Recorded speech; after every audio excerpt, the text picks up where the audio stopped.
Good morning, all of you. Today we are going to learn a new chapter, natural vegetation. You might have heard about what, or at least this term you might have heard. First of all, we have to understand what is the natural vegetation mean. Natural vegetation means the vegetation which grows naturally, which means that not planted by human beings. That's the meaning of a natural vegetation. So can you say which type of a vegetation is by nature? Means which means the plants and the trees which grow by nature. So which plant area is representing of a natural vegetation? Of course, the forest. So natural vegetation means mainly it is a representing of the forest region. Then moving on to some terms you will learn in this slide. The first is that the terms means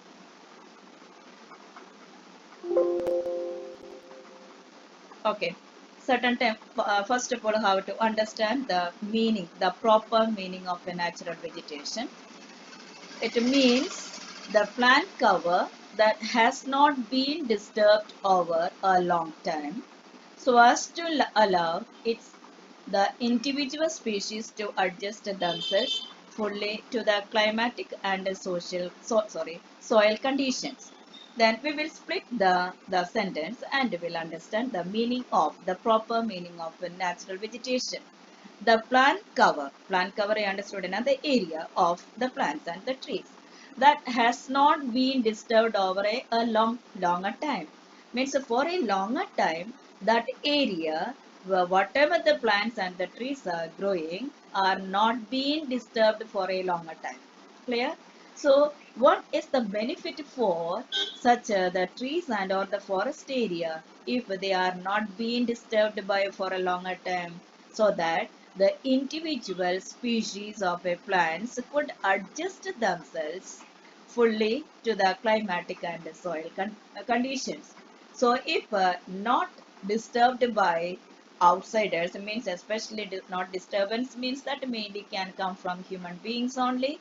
So, not disturbed for a longer time, so that the species of a plants and the trees can grow or grow themselves by adjusting to the existing climatic and soil conditions.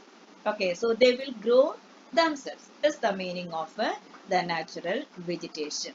So some more terms are mentioned here. First is about flora.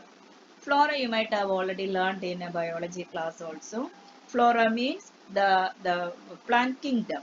So it is given there. It's not of a simple of a plant kingdom. It is mentioning as the plants of a particular region or the period listed as the species and considered as a group. Means these plant kingdom, the meaning a particular the plants which are growing in a particular region or a particular time of or the period of time, they are listed as the species and considered as a group. They will grow a particular group. In a group only, the particular what is the species also will grow together. Is the meaning of a flora. Then the next term is vegetation. Vegetation means the assemblage of a plant species living in association with each other in a given environment. The assemblage of a plant species. What's the meaning of assemblage of a plant species? In the flora, flora means it is a different, means a group or particular group of or particular species of a plants only growing together. Whereas in vegetation means it's an assemblage of a plant species. Means the different types of a species, a plant species growing together. It's not a particular species. It's a different types of or different species of a plants grow together. And one more feature is that living in association with each other. Whereas in flora, the group they are only their connection is with themselves only the same group only. Whereas in vegetation means that means a different species grow together and not in a simple way. They each species is associated with the other one. means interdependence is there for their growth. So is known as a vegetation. Then the next term is forest. Forest means that everybody might have seen the forest area. You know? Forest means a large tract of land covered with trees, shrubs, herbs, and many other life forms, which includes even both animals and plants. So it's a large tract of area, land area. You know, when you see a forest, you can see that it is covered with a larger or over a larger area, and there the different trees and plants grow together, like trees will be the shrubs, herbs, and all types of plants will be there along with the animals and also plants. Okay, so these are the meanings of the different terms you learn in this chapter. Then moving on to the main topic of this chapter is the types of vegetation. So we will learn in this chapter about the different types of vegetation. So here is mentioned about the types are the tropical evergreen, tropical deciduous, tropical desert forest, mangrove forest or the littoral forest, and finally montane forest. So these are the different types of vegetation. You are going, vegetation means natural vegetation or the forest you are going to study in this chapter. Here you can see one map which is representing of what is the different types of forests are grown in the different areas. We'll come back later only of this topic. Then the first type of a natural vegetation is a tropical evergreen. So first of all, we have to understand why this type of forest or the vegetation is known as a tropical, because these forests are found in the tropical region. Tropical region means in the equatorial region. So you might be having some idea about equatorial. In the previous class, class 9th, you might have already learned about the different zones, heat zones. You know? So you might be having the idea about the tropical region also. So since these forests grow in the tropical region, they are known as a tropical forests. At the same time, they are known as a tropical evergreen. So why these forests are called evergreen? From the name itself, we can get the idea that because they remain green throughout the year. That's why they are known as a tropical evergreen forest. Then the detail we will learn why these forests are remaining green throughout the year. This will you will learn later. Then before that, we have to see certain other ideas about this tropical evergreen. Now the first topic is the climatic conditions of a tropical evergreen. Climatic condition means you have to keep in your mind that climatic conditions, if you are getting the question, write the climatic conditions of a tropical evergreen forest. So you have to write about the rainfall, temperature, and humidity. Clear enough? If a question is asking climatic conditions, then you have to write about, they will not ask the amount of rainfall, temperature separately. They just give the question that write the climatic conditions required for the tropical evergreen forest. Okay. So it is included rainfall, temperature, humidity.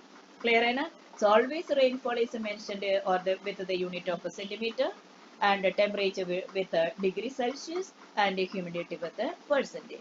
Then here I wanted to make you understand another related thing is that if question is asking about the geographical condition of a particular forest, then that is included the nature of or the type of soil also. Besides these aspects like rainfall, temperature, humidity, then you can write about the nature of the soil is also the means the nature of the soil where this particular type of a forest grew. Clear? Now I think that it's clear to you, so you don't get confused of a geographical condition or climatic condition. If a geographical condition is asking, it is wide, and the wider than of a climatic condition. If a climatic condition only asking, the nature of a soil is not included. Okay, then let's come to the point here. That is, first of all, we can see the amount of rainfall is required for the tropical evergreen forest. It should be of more than 230 centimeter. clear 230 centimeter amount of rainfall is needed. Just we can have a look of this map. From the map, we can understand easily the distribution of the areas, or which are the areas where the particular type of vegetation is found. Now, first of all, come to the southern portion of India. Then send the southwest of India. You can see this. Okay, overall, these map, the tropical evergreen forest is shaded with a dark green color. Okay, so first of all, we see in the southwest region. Southwest means that to your left side. You can see the dark green is shaded. So this is the area where the tropical evergreen forest found. So now you have to keep in your mind that where or which are the areas where this particular type of vegetation or the forests are found. So the first thing is that these areas are receiving very high amount of rainfall, more than 230 centimeter. Clear enough? So it's not only in South India, even or not only of in the western coast of India, even the eastern coast in the south, you can see some portion of Andhra Pradesh and Tamil Nadu also is representing of the tropical evergreen forest. Then come over to the northeastern region. You see the many larger areas are also where the same forests are found. So in this, you might be knowing that. Can you name the area which is getting or receiving the highest amount of rainfall in the world? You might be knowing, of course, Meghalaya. Particularly, we say Cherrapunji. At the same time, Mao syndrome are the two areas where or which are receiving the highest amount of rainfall in the world. Clear. So, which means that those areas are that is colored or shaded with a dark green are representing the tropical evergreen forest. Okay. Then come back to this temperature. Temperature should be in between 25 degrees Celsius to 27 degrees Celsius. 25 and 27 degrees Celsius means the temperature is not more. You know, it's not a very low, at the same time it's not of a very high. Then come back to the map. Again, once again, understand the location of the areas of where this particular type of forest is found.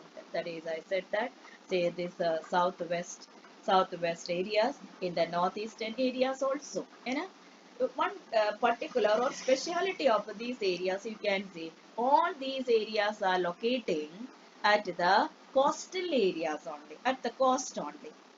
So now delete the point, the amount of temperature. So in the coastal, can you say what type of a climate is existing or experienced in those areas which are locating at the coastal places? That is, of course, you might be knowing this point. That is a moderate climate, which is called a maritime climate. Maritime climate means that the climate mainly influenced by the sea or the water. Is the meaning of a maritime climate. So the one feature of this maritime climate or the moderate climate is that the temperature is moderate. Moderate means neither too high nor too low. It's not too hot in summer nor too that is a low in winter or too cold in winter. Is the main feature of a maritime type of a climate or the moderate type.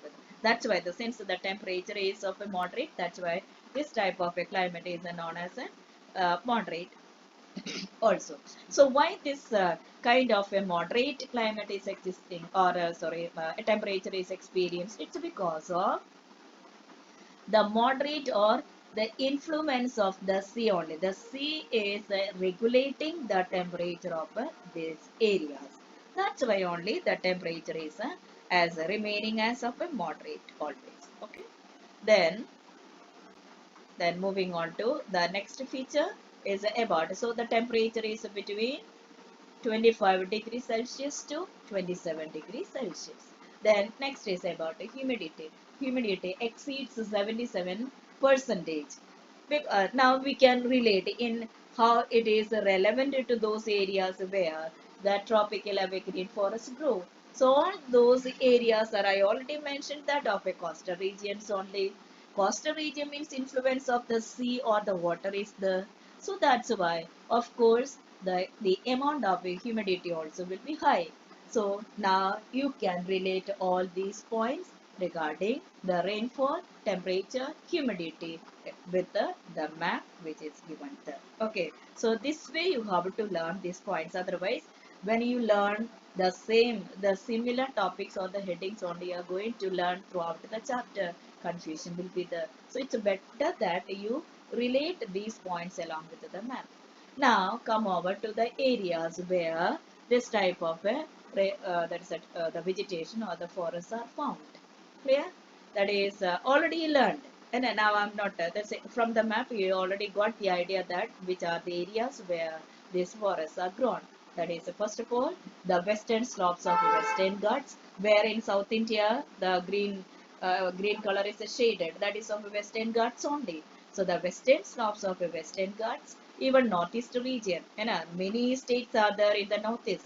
Those areas are also there. And besides that, the island groups of Lakshadweep and Maranda Nicobar Islands. So this we'll see.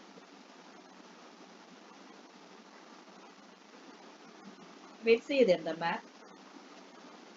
This is not shaded here. That is in the west. West means to your right side, the island group you can see Lakshadweep. And then here, but then also the dark green color is given there. And then in the right side, means in the eastern side, a large, long group of islands you can see. That's of Andaman and Nicobar Islands. These two islands groups also where what is these tropical evergreen forests are found. Okay. Then moving on to the next topic about the tropical evergreen forest is economic value. In which way these forests are useful to us is the meaning of economic value. So here the first point is written that timber produced is hard and durable. Can you say if the wood is hard and durable, what is the main use of such type of a wood? Of course, a very that is this you can see in our daily life also. The furnitures can be made out of if the wood is hard at the same time durable. Okay. Then besides that, some other uses are also there where the durability is needed, just like the trains, sleepers are made. Then even the boats are made. The ships also certain parts are also made out of such means the durability or the such a hard wood. So that's why the economic value of the tropical evergreen forest is more because of the trees are providing or that the wood is hard and since these are the use of such type of woods also more with more scope. Okay. Then the second point is due to the tangled mass of canes, palms, bamboos, ferns and climbers. Tangles you might be knowing that they're just like the creepers, that's they means to grow over the trees. And it's since in the tropical evergreen forest the trees grow very thickly, very closely only, so that's why these climbers or the tangles are also growing from one tree to the other and binding of the many number of trees together. So and many such type of the tangles of canes, palms, bamboos, ferns, climbers, etc. All these are there. So due to these climbers or the tangles, it's very difficult to cut down the trees. For in order to make use of the wood, the trees should be cut, but are not possible because of these tangles only. Okay, this is one reason. And the second reason is that lack of means of a transport. Once the tree is cut down, the wood should be dragged from there and should bring out of the forest in order to make use of. Means up to the mill how to reach first of all, so that they can cut them into different pieces according to the requirements. But the lack of a transport facilities are there. So because of this lack of a means of a transport, the though such a valuable hardwood are there in the forest, but they are not able to make or put in use. So that's why, though economic value, the wood has economic value, but they are not properly exploited or properly utilized. Clear? Now here one question is, what what is the reason? Okay, first of all, you can ask the question, what is the economic value of the tropical evergreen forest? That you can write that these forests provide, provides the wood of it, the hardwood. Just you can write the hardwood only. But the next question, as a give reason, the question may ask that why, in spite of these forests are providing hardwood, they are not economically not utilized and not exploited. Why? The reason. So your answer will be, it's because of full of tangles of the different climates, canes, etc. Then second reason is that lack of a transport. Okay, lack of the means of a transport also we can write. So at the same time, this question is very important also. Then moving on to next, we can see the characteristics of these forests. Okay, this is the another question can ask for the examination. What are the characteristics? All the characteristics may not ask for the examination, but a question means at least three characteristics in how to prepare for the examination. I mean board exam. The first characteristic is they are dense and multi-layered. Dense means that, as I already mentioned, that the trees in this forest, the trees are growing very thickly, very closely, and also very thickly. So that's why they are dense. At the same time, they are multi-layered. Multi-layers means a different. They grow in different layers only. In which way they grow in different layers? Which means that certain number of trees, certain types of trees grow very tall. Here it is mentioned even their height reaches up to 60 meter. So that much of a high, that is, trees are also there. So that is the topmost layer formed. Okay. Then below that, the means the smaller trees are also there, and then even the under or on the ground level also certain growth also there. Okay. So this way, in these forests grow in different layers only. Then the second characteristic is trees reach up to the heights of more than 60 meters. This I already mentioned. This you can write as a separate point. Then the third point is the carpet layer of herbs and grasses cannot grow because of dense canopy of trees do not allow enough sunlight to reach the ground. I will explain this point because it is an important give reason also. That's why. First of all, how to understand that what is a canopy of a trees? Canopy of a trees. Easily you can get the idea that if you have a view of a forest from the distance, you can see that that area, all the trees are means growing together by touching each other to form or it seems as a crown. That view is known as a canopy. Clear? So since in the tropical evergreen forest, the trees grow together very thickly, close by close, touching each other. So that's why thickly and very closely only. So that's why the trees prevent the penetration of sunlight under the means on the ground level. That's why the herbs and grasses are not able to grow. Why? Because for their plants growth, sunlight is needed, but they are not getting. So that's why the herbs and grasses are not able to grow properly because of absence of sunlight. Now you understood that why they are not getting sunlight, because of that is the thickness of the trees, or the canopy is formed by the trees preventing the penetration of sunlight. Got the idea?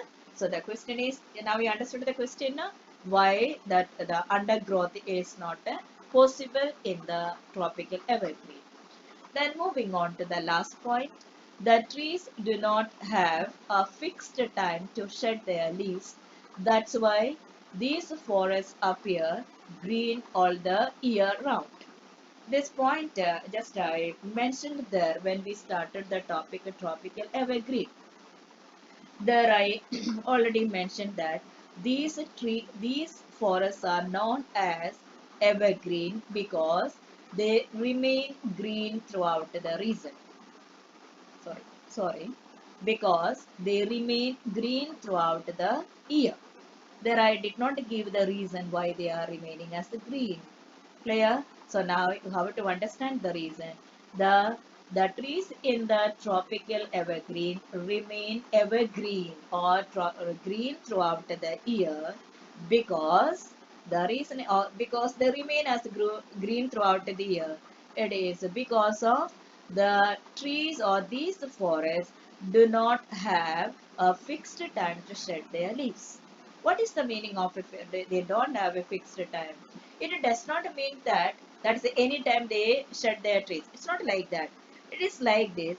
When a group of trees or the different or a particular type of a species of a trees are shedding their leaves, the other trees are remaining as a green because that is not of their time of shedding the leaves. Clear? When the other species are shedding the leaves, then the previous ones are remaining as green. Clear? So in general, we can say that the forest is remaining as a green. Clear? Because the key word is here, do not have a fixed time to shed their leaves. This is the key point here. In your answer, this point should be there. Okay.